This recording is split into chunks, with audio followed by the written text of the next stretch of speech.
setelah kerusuhan Mei, kebetulan saya ditunjuk menjadi ketua tim investigasi untuk kerusuhan Mei untuk TGPF. Laporan saya dipakai sebagai laporan awal Komnas HAM. Jadi saya memimpin tim untuk investigasi di 6 kerusuhan di 6 kota. Pada saat ujung itu dari ke 98, begitu kerusuhan Mei selesai, Presiden membentuk, tanda tangan Presiden, ditandatangani 7 menteri dan 17 LSM. Sehingga sebetulnya sangat kuat sekali posisi waktu itu, tapi semangat yang saya bawa adalah sebuah rekonsiliasi seperti di Afrika Selatan. Yang salah ngaku dosa.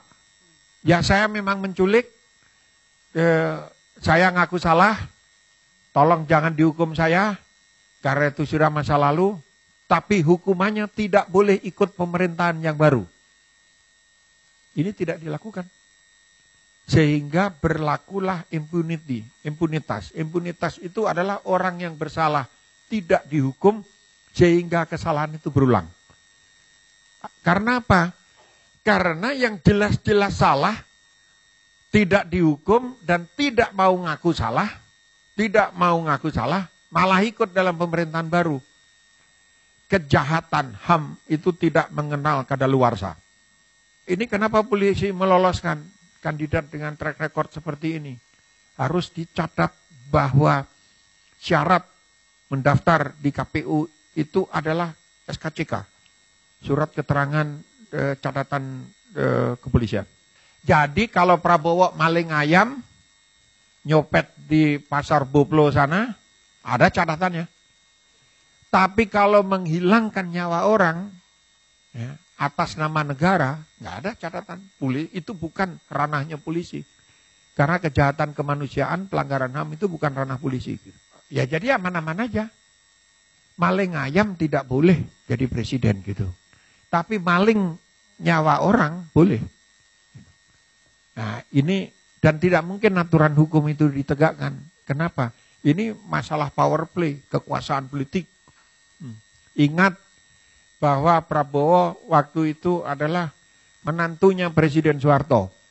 Anda nggak bisa ngebayangin yang tidak hidup di zaman Soeharto, bagaimana di ruang kuliah, di lembaga yang terhormat seperti Universitas Indonesia aja, dosen tidak berani berbicara. Begitu ngomong, tembok itu semua ada telinganya. Gitu. Jadi kita betul-betul tidak bisa bergerak. Kemudian tahun 98, sebuah turbulensi politik yang luar biasa. Dan pilihan jalan kita adalah reformasi, bukan revolusi. Karena korban revolusi adalah anak-anak revolusi itu sendiri. Jadi kami memilih waktu itu reformasi, perubahan yang dipercepat, tetapi tidak serentak mendasar, mendadak sekaligus. Kalau itu revolusi namanya. Karena pilihan itulah yang mengantarkan kita ke sebuah negara, sebuah bangsa yang bermartabat. Waktu Yunhap ditembak, saya 50 meter di tempat itu, ikut gotong ke satu lagi yang ketembak, anak umur 12 tahun, bajunya itu seperti disiram darah, seperti mandi darah gitu. Tapi bisa kita selamatkan, Yunhap nggak bisa. Saya membentuk tim investigasi sendiri. Dalam waktu 1 hari kami sudah bisa menemukan truk keberapa yang nembak dari pasukan PHH-nya Kodam, pasukan Kostrad. Dan saya bilang kalau saya diberi kewenangan memeriksa pasukan yang ada di atas truk, itu saya jamin dalam waktu 1 kali 24 jam saya bisa menemukan yang nembak. Kemudian tentara melakukan investigasi sendiri, hampir 1 bulan kemudian, sekitar 1 bulan kemudian baru ketemu Kopral Karel. Saya berteriak, tidak bisa, tentara itu tidak bisa bergerak tanpa komando. Tidak boleh senjatanya ada di tangannya ada di pelatuk senjata dan menembak sebelum ada perintah atau tidak diperintah. Semua yang tanggung jawab para komandannya. Dan komandan tertinggi waktu itu adalah Pangdam Jaya. Akhirnya mereka marah, saya di TO. Saya 98 itu di nomor 1 untuk dihabisi. Dan orangnya ngaku, orang itu namanya Kiflan. Dalam forum ngaku, saya yang ditugasi cari Mas Kiki, cari-cari nggak pernah ketemu 1 bulan. Makanya saya nunggu, kalau saya ngomong keras tuh nunggu saya dipanggil, diajak berdebat gitu. Kita buka-bukaan aja supaya tahu jelas gitu. Setelah itu apa yang terjadi? Ini penculikan-penculikan itu prosesnya dari tahun 97. Sebagian bahkan sebelum saya ada di Indonesia. Ketika kemudian tekanan politik membesar dan arah perubahan ini bola liar, belum jelas kemana, mulai bermunculan nama-nama kasus ini dan mereda, penculikan-penculikan itu mereda, hilang, lalu berhenti. Tapi kami sempat menjemput Desmond ke bandara. Saya langsung pergi begitu dilepaskan Pius pulang ke Palembang. Besoknya saya susul ke Palembang, kami diskusi dan waktu ngobrol itu rumahnya masih dikepung intel dan Pius masih menangis bercerita caranya disiksa. Nah, kalau Anda tanya saya kenapa mereka sekarang ada di Prabowo, dalam teori penculikan itu ada istilah Stockholm Syndrome. Orang yang diculik itu jatuh cinta pada yang menculik. Jatuh cinta itu bisa karena hatinya, karena rasa sayang, bisa karena duit, bisa karena kekuasaan, bisa karena apa saja. Silahkan tafsirkan sendiri. Untuk yang belum kembali, berbanggalah Anda punya orang tua yang tidak pulang daripada punya orang tua yang jadi penjahat. Berbahagialah bahwa Anda dilahirkan jadi anak orang yang pantas dicatat oleh sejarah ini. Dan pada saat penculikan itu, saya sudah memimpin tim investigasi untuk kerusuhan Mei. Pada saat yang bersamaan, kira-kira 3 minggu atau 1 bulan setelah saya bekerja, itu TNI membentuk DKP, Dewan Kehormatan Perwira, untuk mengadili Prabowo. Karena apa? Karena ada proses peradilan Mahkamah Militer untuk anggota timnya. Dari 9 orang yang dilepas, waktu itu diperoleh informasi mengenai orang-orang yang menculik ini, polanya, modusnya dan segala macam. Akhirnya diadili, pangkat tertingginya Kolonel Khairawan waktu itu, Wawa, dan dari 2 tim, 1 tim Mawar, satunya lagi tim Merpati. Saya nggak tahu kenapa yang dipilih Mawar sama Merpati. Kalau Mawar kan jelas ada durinya gitu loh. Kalau Merpati, kenapa gitu? Kenapa nggak kalah jengking atau apa yang jahat gitu kan? Nah, mereka diadili, akhirnya dipecat.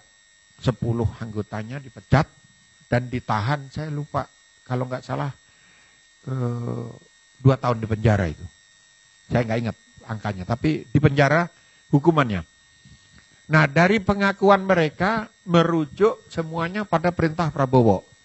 Akhirnya dibentuklah Dewan Kehormatan Militer. Dewan Kehormatan Militer ini karena yang diperiksa bintang 3, waktu itu sudah bukan Danjen Kopassus lagi Prabowo. Pada saat naik, kemudian dia Pangkostrat, sehingga ketua DKP adalah Kasat. Ketua DKP Kasat, anggotanya semua bintang 3 itu harus jadi anggota. Jadi ada Yusuf Kartanegara, ada Ari Kumaat, ada SBY. Lalu pertanyaannya, kenapa soal SBY ini tadi, kenapa ke Jokowi enggak, ke Prabowo malu-malu gitu? Anda tidak tahu bahwa SBY itu pernah digebuki Prabowo waktu di Akmil, di Akabri waktu itu.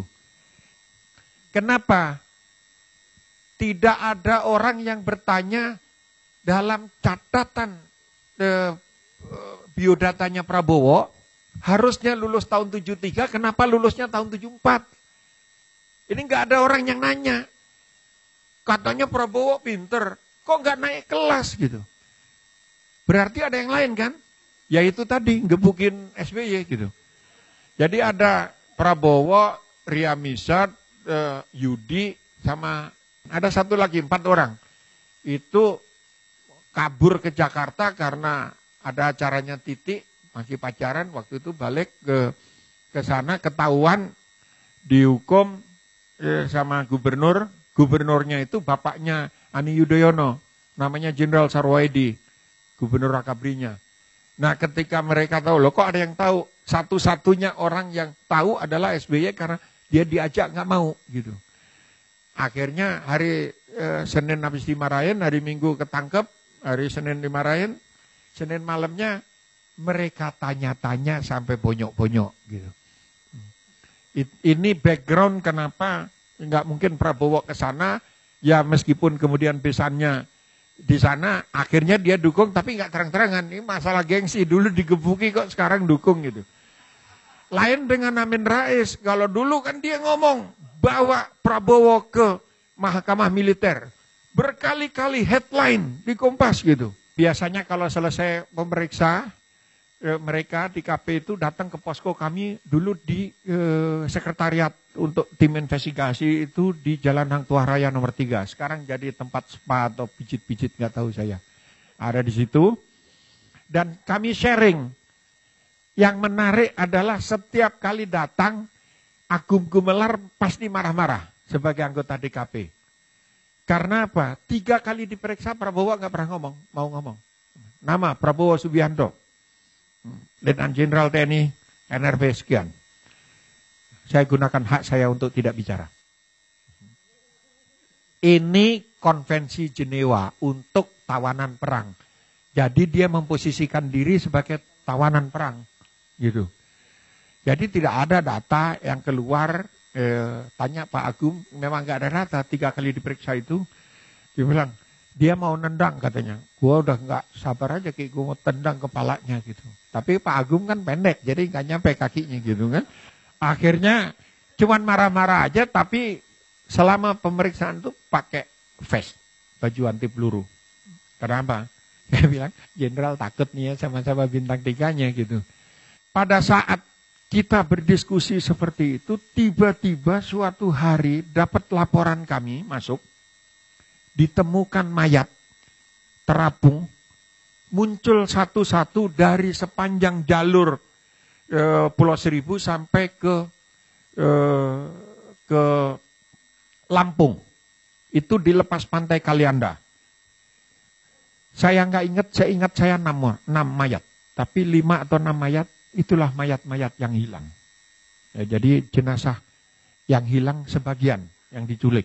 Saya nggak tahu ini jenazahnya siapa, langsung dikuburkan di sana. Nah, saya bilang Allah Maha Besar itu kenapa?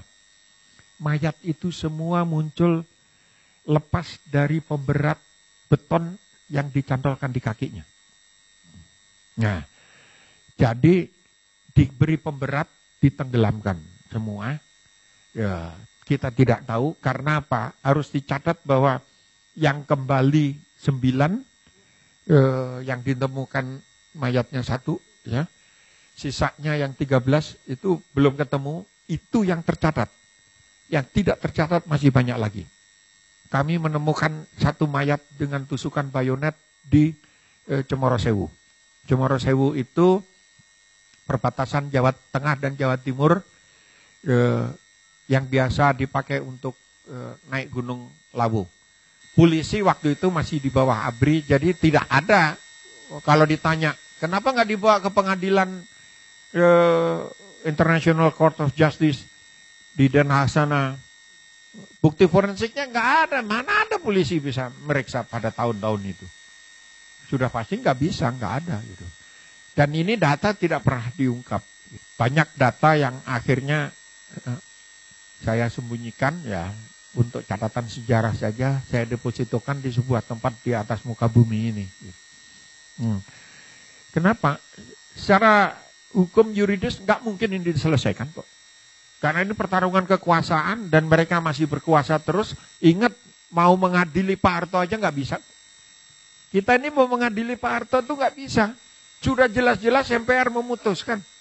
Sudah jelas-jelas sudah dibuat perkara sidangnya ditentukan di Departemen Pertanian yang di Pasar Minggu itu.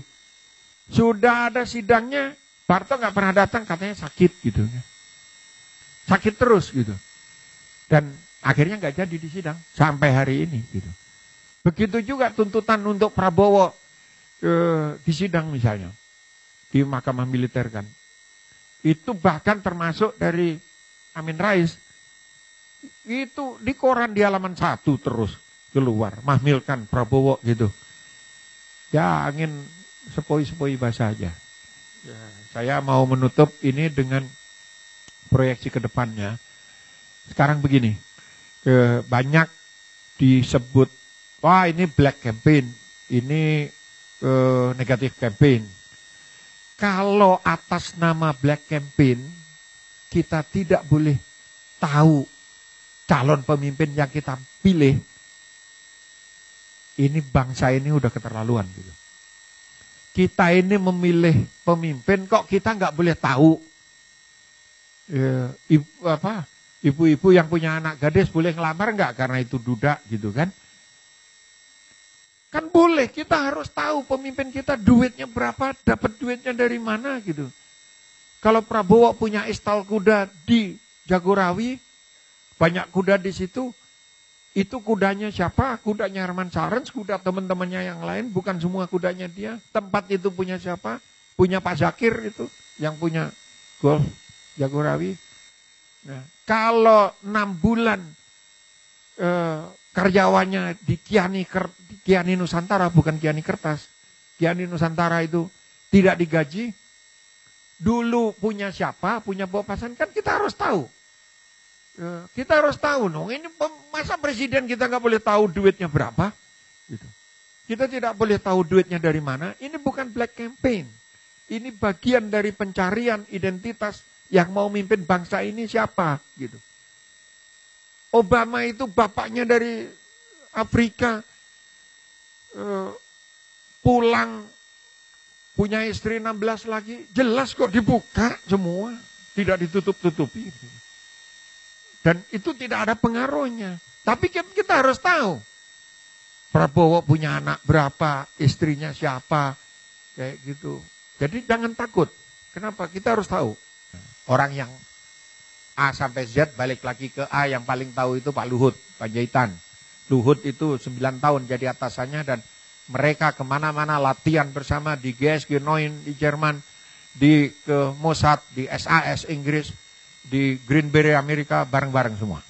Saya tidak mau Prabowo jadi presiden karena dia penjahat HAM.